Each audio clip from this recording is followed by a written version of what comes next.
Melissa Harper, 28, believed her life was nearly perfect. Her career in luxury brand marketing was thriving, she had just accepted a major client project in London, and she was set to marry Daniel Brooks, a charming and ambitious investment executive she'd met 3 years earlier at a Boston charity gala. Their June wedding was planned down to the last detail. Everything seemed secure except one thing: Melissa's younger sister, Claire. Though they shared childhood memories, Claire had always harbored a quiet rivalry with Melissa. Still, Melissa never expected her to cross the unthinkable line. That line shattered when Melissa, returning early from her London trip, walked into her wedding venue only to find Claire wearing her dress, beside Daniel, smiling like a queen at a coronation. Melissa froze. Claire's smirk sliced through the air like a blade. "You shouldn't be surprised," Claire said coolly. "You were never the one he really wanted." The words crushed something inside Melissa, but she didn't collapse. She looked around at the stunned guests, her friends, her family, people she had trusted, and knew she wasn't going to be the one who walked away in silence.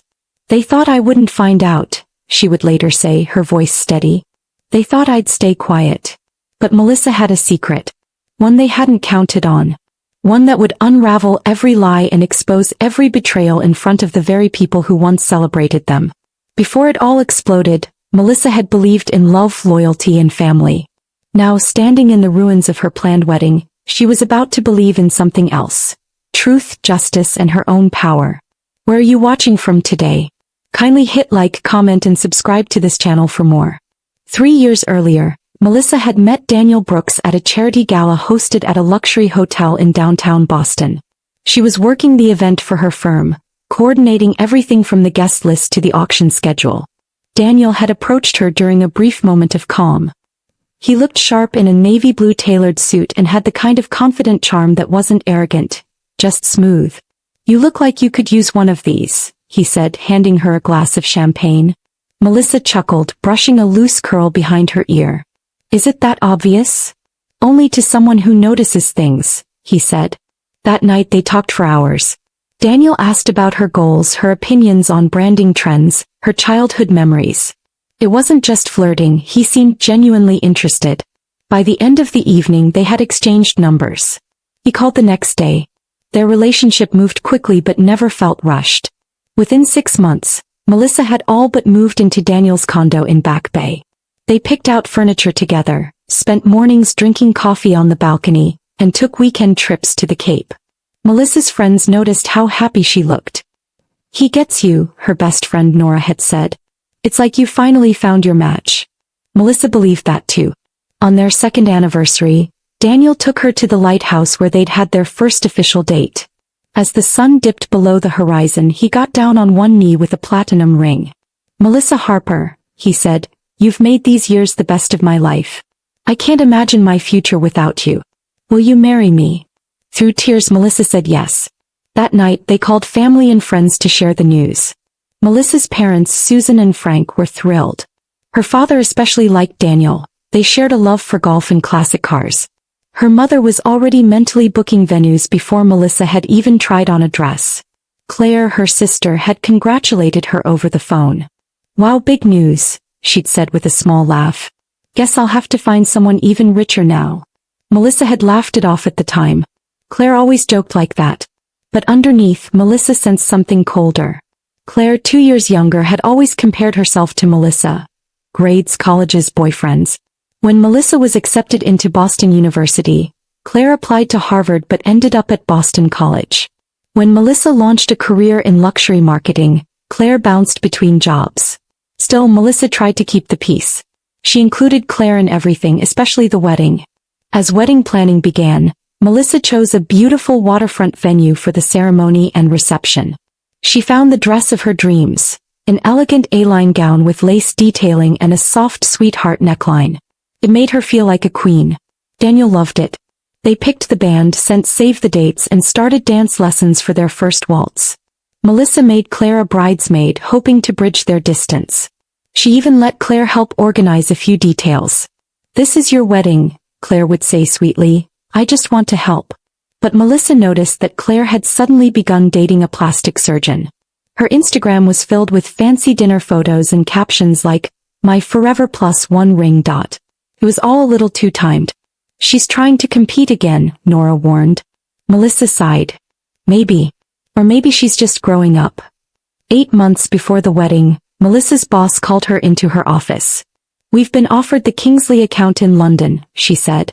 They want a complete rebrand for their European launch. It's a 2-week assignment. If you nail this, you're first in line to lead our international expansion. Melissa hesitated. The wedding was close, but this opportunity was career-changing. I'll talk to Daniel, she said. That evening when she told him, Daniel wrapped her in a hug. You have to take it.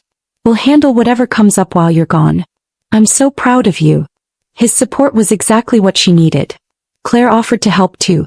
I'll swing by your place and help organize vendors. You go be a boss in London. At the time, Melissa smiled gratefully. She didn't yet see what that offer would become. London was cold, gray, and demanding. Melissa's schedule filled with back-to-back meetings, brand consultations, and creative pitches. The Kingsley project required her full focus, but her heart remained tethered to Boston. Each night she video-called Daniel. I miss you, he'd say, but everything's fine here.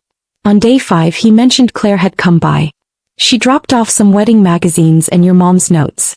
Figured she could help with minor stuff. Melissa's stomach tightened. That's nice of her, but Megan's got it covered, she said, referring to her maid of honor. No big deal, Daniel replied. She's just trying to be useful. But over the next few days the calls shortened. Daniel stopped saying, I love you. Melissa brushed it off as time zone stress, until she saw Claire's social media post. The photo Claire posted sent a chill through Melissa. Wedding planning night. Read the caption. It showed her living room, Melissa's own space, covered in brochures, notebooks, and even Melissa's wedding binder. But what struck her was the background. Daniel's laptop, his favorite coffee mug.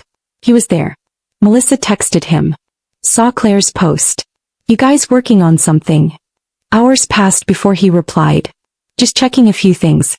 Don't worry, we've got it handled. The next day Megan messaged her.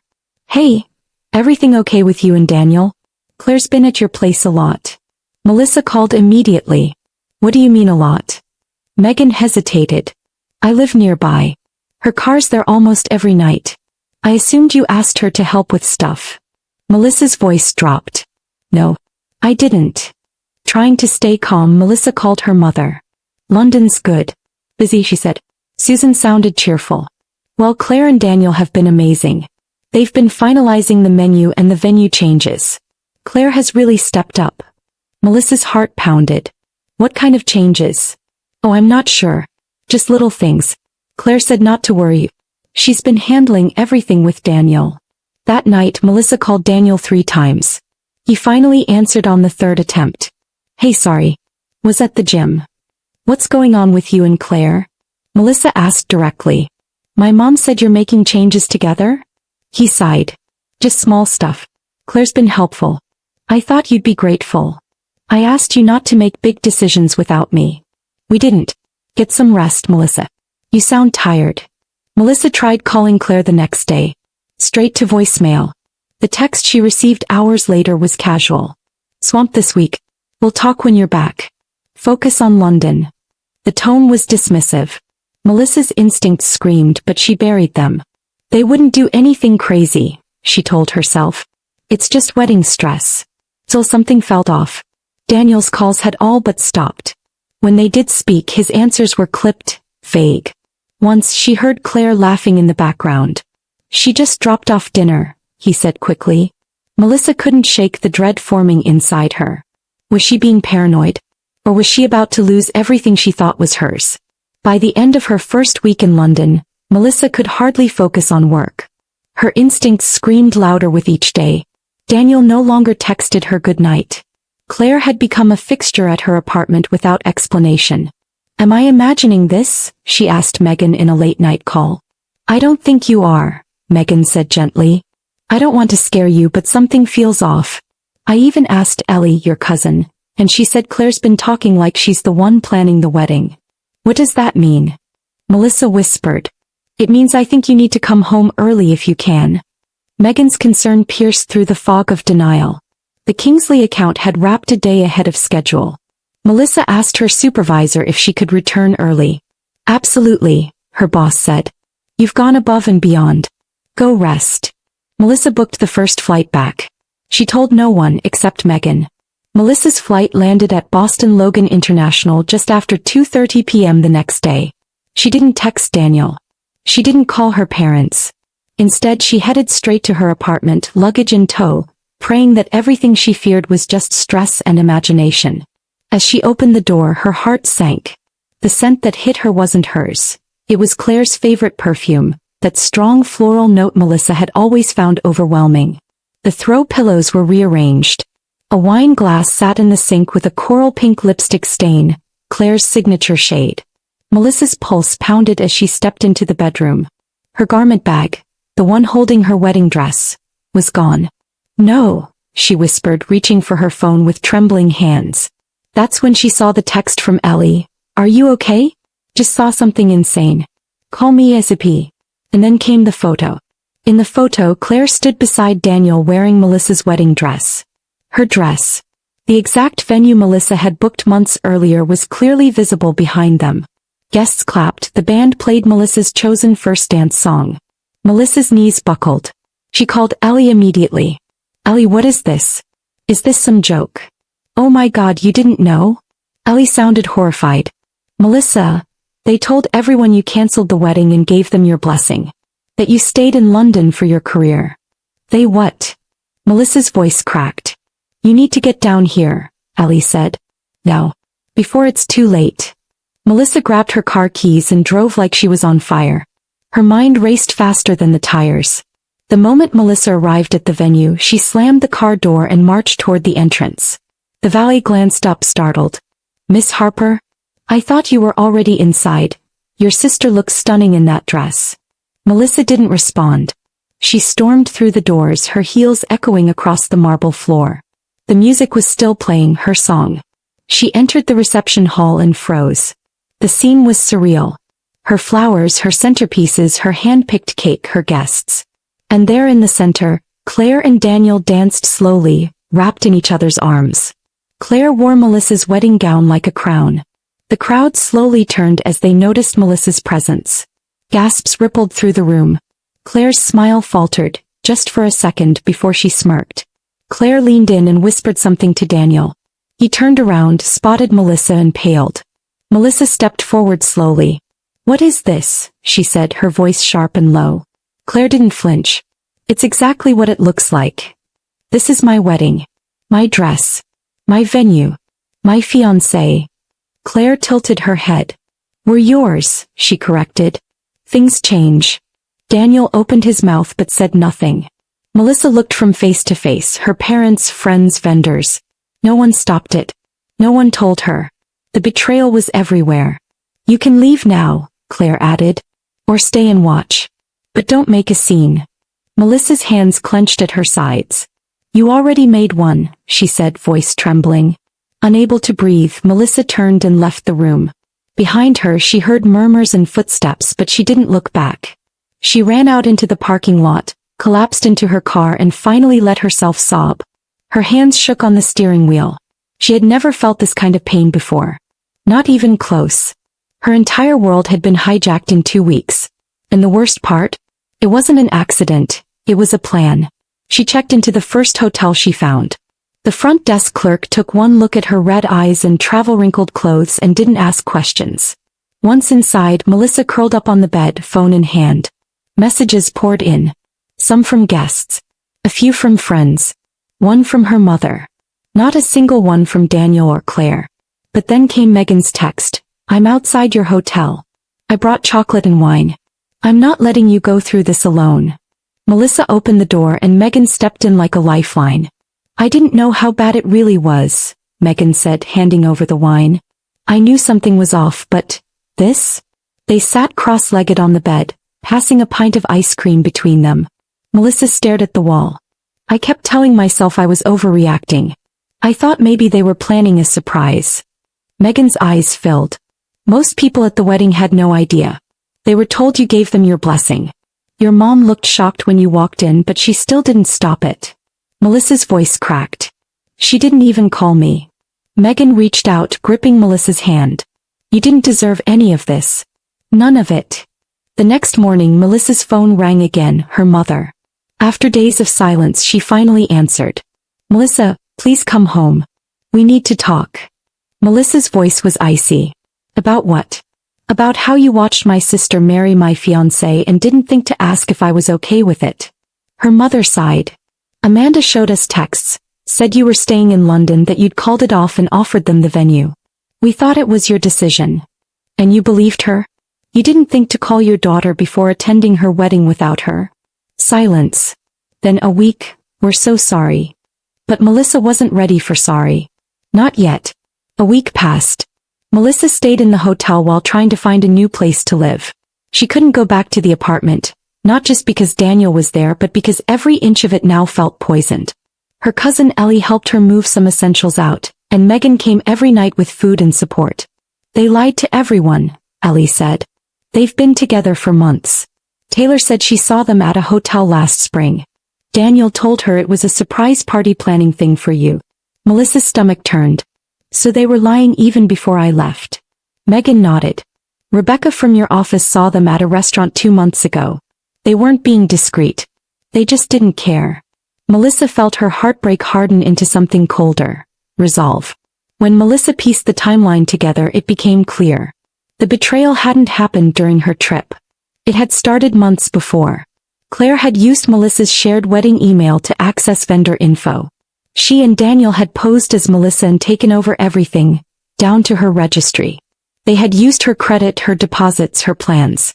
Melissa sat in her empty hotel room, scrolling through emails and old texts, piecing together how blind she'd been. Then one afternoon a package arrived. It was from David Shaw, Daniel's former roommate at the firm. Inside was a note and a USB drive.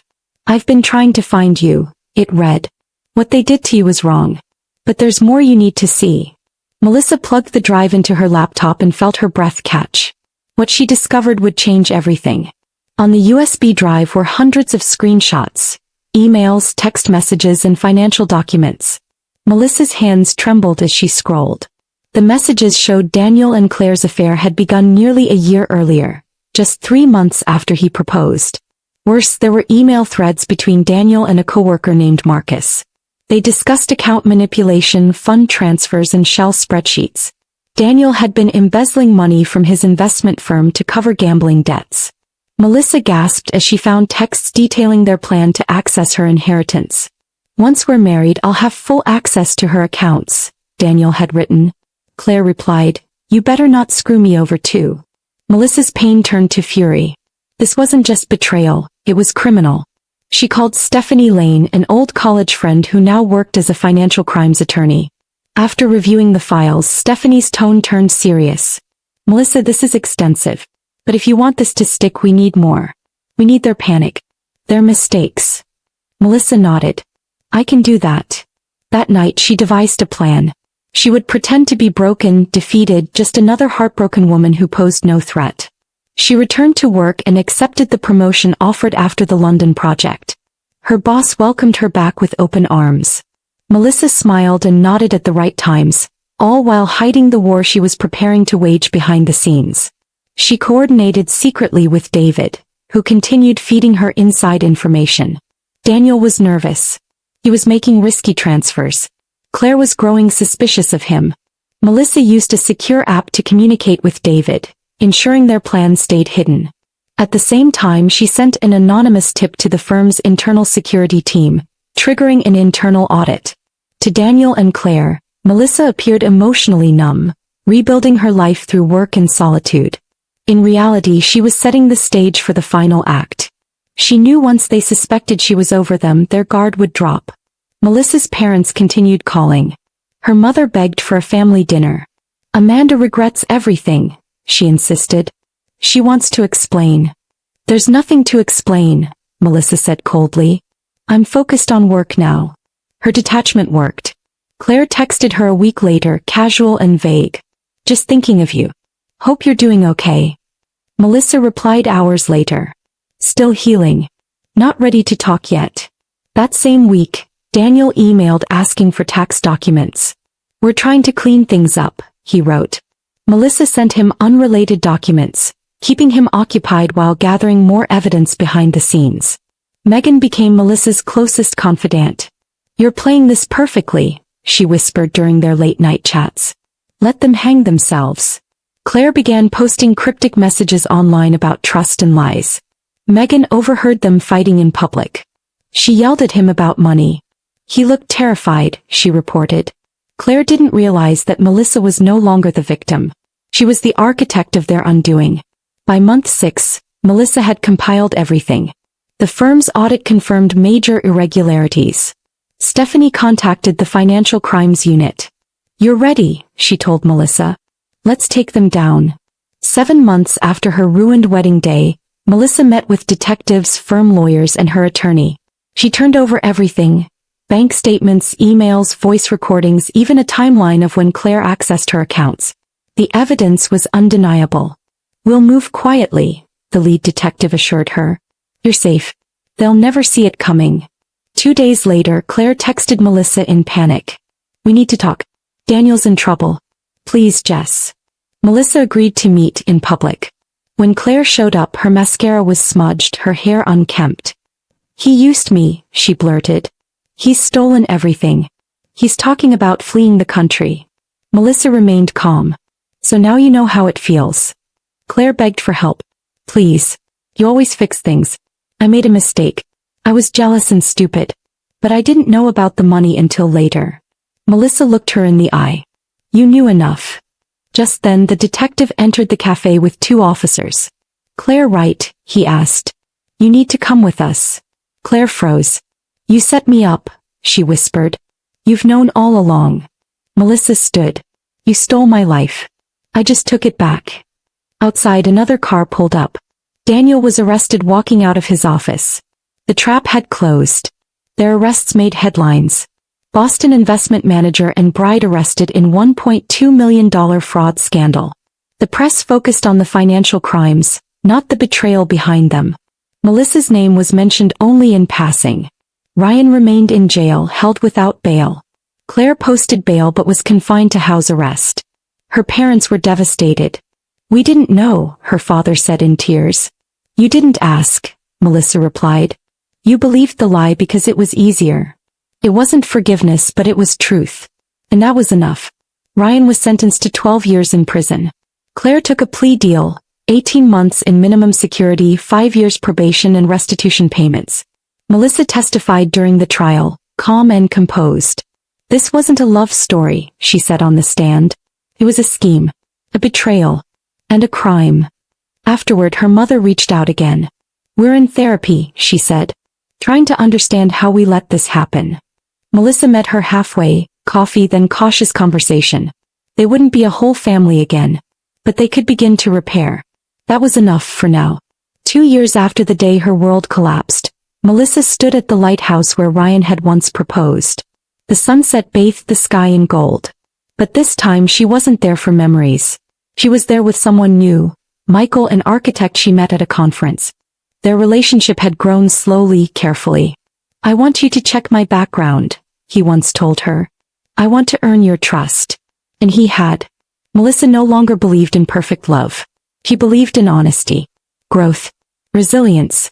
She smiled as they walked back to the car. She had lost everything once. But in rebuilding, she had gained something more powerful than any wedding or title. She had gained herself. Moral lesson: true strength isn't proven by how much pain you can endure. It's revealed in how you rise after betrayal. When trust is shattered and love is stolen, justice, healing, and self-worth are found not in revenge, but in reclaiming your voice, your power, and your peace. Remember to hit the like button, comment, and subscribe to this channel for more of this.